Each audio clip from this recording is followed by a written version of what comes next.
আরে মালতী কাকিমা, কোথা থেকে চেয়ার নিয়ে আসছো? নতুন চেয়ার কিনলে নাকি? কিন্তু চেয়ারটা তো পুরানো দেখে মনে হচ্ছে। তোর কাছে আর কি লুকাবো? এই দেখ, এই যে বিয়ে বাড়িটা হচ্ছে না, ওখান থেকে একটা চেয়ার ঝেপে নিয়ে এসেছি।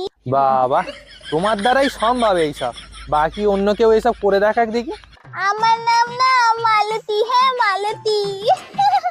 শোন, তোর বিয়েতে আমাকে একবার বলিস, সব চেয়ার টেবিল সব ফ্রিজে দিয়ে দেবো আমি।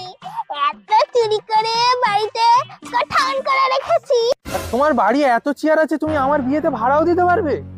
সত্যি মালতী কাকিমা, এ তোমার দ্বারাই সম্ভব, আর কেউ এরকম পারবে না। আর শোন, যদি তুই বিজনেস করিস আমাকে বলবি, হ্যাঁ? তুই আর আমি দুজনে মিলে চোরাই বিজনেস করবো চেয়ারের। ফোন করিস তাহলে, আসলাম।